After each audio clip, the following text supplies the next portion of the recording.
નમસ્કાર મિત્રો, શું ડુંગળીના ભાવમાં વધારો થશે કે નહીં? કેન્દ્ર સરકાર દ્વારા મોટો નિર્ણય લેવામાં આવ્યો છે. શિક્ષકોના પગારમાં વધારો થશે કે નહીં? લોકસભા ચૂંટણી પહેલાં મોટી બેઠક યોજાઈ શકે છે. ગુજરાતમાં ભારે વરસાદ પડી શકે છે. સામાન્ય લોકોને મોટી ભેટ મળી શકે છે. તેમજ પીએમ મોદી દ્વારા સૌરા યોજના છે એ જાહેર કરવામાં આવી છે. કેનેડા જતા વિદ્યાર્થીઓ માટે પણ નિર્ણય લેવામાં આવ્યો છે. 15 વર્ષ જૂના વાહનો અંગે નિર્ણય લેવામાં આવ્યો છે. ખેડૂતોને સરળ જાણકારી મળી શકે છે અને ભરતીના ઉમેદવારો માટે સારા સમાચાર આવી ગયા છે. દરિયામાં પુલ બનશે કે નહીં એ અંગેના તમામ સમાચાર માત્ર તમને 5 જ મિનિટમાં જણાવ્યો. એ પહેલાં તમે વિડીયોને અંત સુધી જોતા રહેજો. નમસ્તે. દેશ, દુનિયા અને ગુજરાતના આજના તાજા અને મહત્વના સૌથી મોટા સમાચાર મેળવવા માટે આજનો આ વિડીયો અંત સુધી જોતા રહેજો. અને જે પણ મિત્રો નવા છે અમારી આ યુટ્યુબ ચેનલ પર, એમને ખાસ વિનંતી છે, ચેનલને સબસ્ક્રાઇબ ન કરી તો અત્યારે સબસ્ક્રાઇબ કરી લેજો. અને આજના આ સમાચાર જો તમને સારા લાગે તો વિડીયોને એક લાઇક અવશ્ય આપતા જજો અને તમારા દરેક મિત્રો સુધી સોશિયલ મીડિયામાં આ સમાચાર શેર કરી દેજો. અને મિત્રો, ખાસ સૂચના કે તમે અત્યારે જે સમાચાર જોઈ રહ્યા છો એ સમાચાર સોશિયલ મીડિયા હેન્ડલ અને સોશિયલ મીડિયા આધારિત જે સમાચાર અત્યારે પ્રાપ્ત થઈ રહ્યા છે એ પ્રમાણેના છે. એ તમને સમાચાર મળી રહ્યા છે, તો એની ખાસ નોંધ તમારે લેવી.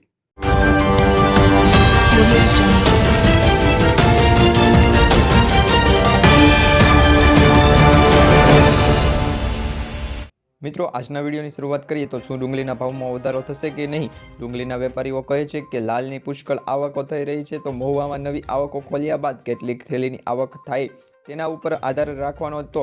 જો આવકો નિયંત્રણમાં રહેશે તો બજારો બહુ ઘટશે નહીં, નહીંતર બજારો ખૂબ જ નીચે આવે તેવી સંભાવનાઓ દેખવામાં આવી રહી હતી. મહુવામાં લાલ ડુંગળીના 66,000 કટ્ટાના વેપાર હતા. ભાવ ₹111 થી ₹470 જેટલો થયો હતો. અને સફેદ કાંદાની જો વાત કરવામાં આવે તો એ પણ હરાજીમાં આવેલી હતી. તો સફેદ કાંદાનામાં છે એ 28,000 થેલીઓના વેપાર થયો હતો અને એમનો ભાવ પણ ₹200 થી લઈ અને ₹332ની આજુબાજુ રહ્યો હતો. તો ગોંડલમાં પણ સફેદના છે એ 4,000 કટ્ટાની આવક નોંધાઈ હતી. ભાવ છે એમનો ₹221 થી ₹276 હતો. તો રાજકોટમાં પણ ડુંગળીના ભાવમાં 9,000 કટ્ટાની આવક થઈ હતી અને એમનો ભાવ પણ 150 થી ₹341નો રહ્યો હતો.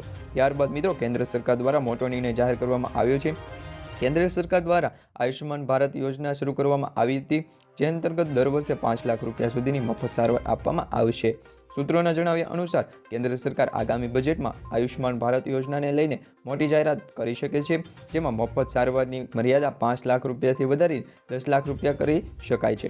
જોકે સરકાર તરફથી આ અંગે હજુ કોઈ પણ સુધી છે એ કહેવામાં આવ્યું ન હતું, પરંતુ સરકાર દ્વારા છે એ જેમ ચૂંટણી નજીક આવી રહી છે એમ આ યોજના અંતર્ગત પણ છે એ વિસ્તારમાં વાત કરવામાં આવી રહી છે. ત્યારબાદ મિત્રો, શિક્ષકોના પગારમાં વધારો. ગુજરાતમાં માધ્યમિક અને ઉચ્ચતર માધ્યમિક શાળાઓમાં ફિક્સ પગારથી નોકરી કરતા શિક્ષકોના પગારમાં રાજ્ય સરકારે વધારો કર્યો છે, જેમાં ₹4,879 થી લઈ અને ₹11,500 સુધીનો વધારો કરવામાં આવ્યો છે. આ પરિસ્થિતિ અંદાજે 6,668 શિક્ષકોને ઓક્ટોબર 2023થી નવા પગાર ધોરણોના લાભ મળશે. અને રાજ્ય સરકાર દ્વારા સીધી ભરતીથી ક્લાસ 2 અને ક્લાસ 3ની પોસ્ટો પર જે નિયુક્ત થઈ છે તેમને આ લાભ મળશે. સરકારી સેકન્ડરી અને હાયર સેકન્ડરી ગ્રાન્ટેડ શાળાઓમાં ફિક્સ પેથી શિક્ષણ અને બિન શિક્ષણ કાર્યમાં જેઓ જોડાયા છે તેઓને પણ લાભ મળશે. ત્યારબાદ મિત્રો, લોકસભા ચૂંટણી પહેલાં મોદી સરકાર અને અમિત શાહ સરકાર છે એ ઘણી બધી બેઠકો કરી શકે છે. તો લોકસભા 2024ની ચૂંટણીને લઈને ભાજપ દ્વારા કવાયત હાથ ધરાઈ છે. ભાજપના રાષ્ટ્રીય અધ્યક્ષ જેપી નડ્ડાએ ગાંધીનગર ખાતે કાર્યક્રમ ખુલ્લું મૂક્યું છે, એટલે કે જે કાર્યાલય છે એ પણ ખુલ્લું મૂક્યું છે. ગાંધીનગરના સાંસદ અમિત શાહના બેઠકનું કાર્યાલયનું છે એ ઉદ્ઘાટન પણ કરાયું હતું. ગાંધીનગર સહિત જેપી નડ્ડાએ રાજ્યના 26 કાર્યાલયોનું ઉદ્ઘાટન કર્યું હતું. કાર્યક્રમમાં મુખ્યમંત્રી ભૂપેન્દ્રભાઈ પટેલ અને પ્રદેશ અધ્યક્ષ શ્રી સી.આર. પાટીલ જે સામેલ થયા હતા. જેપી નડ્ડાએ લોકસભા ચૂંટણીને લઈને મહત્વનું નિવેદન આપ્યું હતું, જેમાં તેઓએ જણાવ્યું હતું કે ગુજરાતની જનતા તમામ 26 બેઠકો ભાજપને અપાવશે.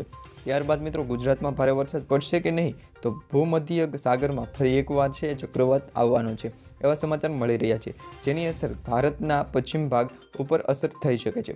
પરંતુ ગુજરાત પર તેની અસરથી કમોસમી વરસાદ આવશે કે નહીં એ હવે તારીખ 24 થી 26 જાન્યુઆરીએ વેસ્ટર્ન ડિસ્ટર્બન્સથી આધારે છે એ અસર પડી શકે છે અને એના આધારે જોવાનું રહ્યું છે.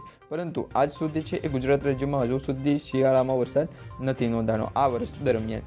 તો મિત્રો, ગુજરાતમાં પણ છે એ આ જોવા મળી શકે નહીં, જેની અસરના ભાગે કચ્છ, પશ્ચિમ સૌરાષ્ટ્ર અને વરસાદની જે શક્યતાઓ છે, પરંતુ એવું હાલ કંઈ પણ દેખાતું નથી. જ્યારે ગુજરાતના અન્ય ભાગોમાં વાદળછાયું વાતાવરણ રહે અને ઠંડીનું પ્રમાણ વધી શકે છે.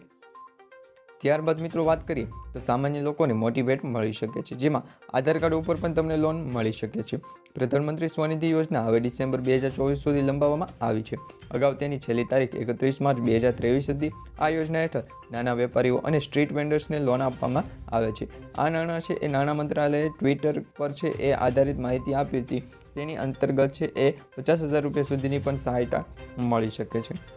તો સરકાર દ્વારા જે પણ યોજનાઓ બહાર પાડવામાં આવે છે એ યોજના અંતર્ગત જો તમારે લાભ લેવો હોય તો તમે ઓનલાઈન વેબસાઇટ અથવા તો જે સાયબર કેફે કે પછી કોઈ પણ એવી દુકાન કે જ્યાં આ અંતર્ગતના ફોર્મ ભરાતા હોય તો ત્યાં જઈ અને તમે ડોક્યુમેન્ટ આપી ફોર્મ ભરી શકો છો અને આવી જે સહાયો છે એનો લાભ મેળવી શકો છો. તો મિત્રો, જો કોઈ શહેરી વિક્રેતા, મજૂર અને કોઈ અન્ય નાગરિકને કરિયાણા, રેડીમેડ અથવા તો ફળની દુકાન ખોલવા માંગે છે તો તેવા વ્યક્તિને આ યોજના હેઠળ લોનની રકમ આપવામાં આવે છે.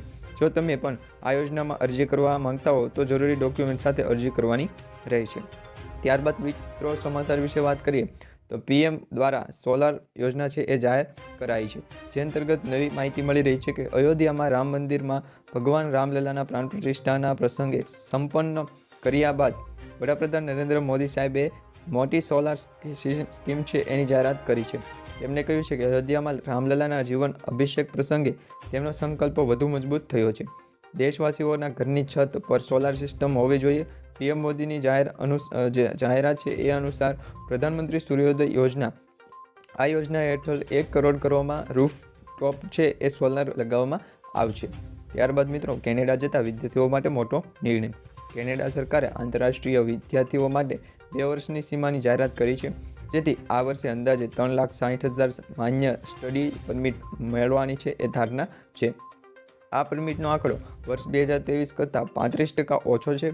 ઇમિગ્રેશન મંત્રી માર્ક મિલેરે જણાવ્યું કે હમણાં થોડા વર્ષોથી વિદ્યાર્થીઓની સંખ્યામાં વધારો થતાં કેનેડામાં હાઉસિંગ સંકટ વધતા સરકારે છે એ ઘણી ટીકાનો સામનો પણ કરવો પડ્યો હતો.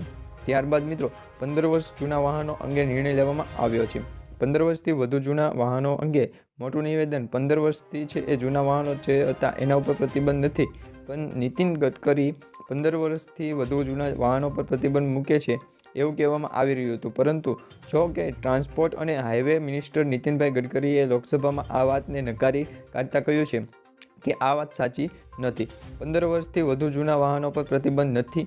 તે માત્ર દિલ્હી NCRમાં પ્રદૂષણના કારણે સુપ્રીમ કોર્ટે 10 વર્ષ જૂના ડીઝલ અને 15 વર્ષ જૂના પેટ્રોલ વાહનો ચલાવવા પર પ્રતિબંધ મૂક્યો હતો અને એ ફક્ત દિલ્હી NCRમાં છે, ત્યાં પ્રદૂષણના કારણે આ નિર્ણય લેવામાં આવ્યો હતો.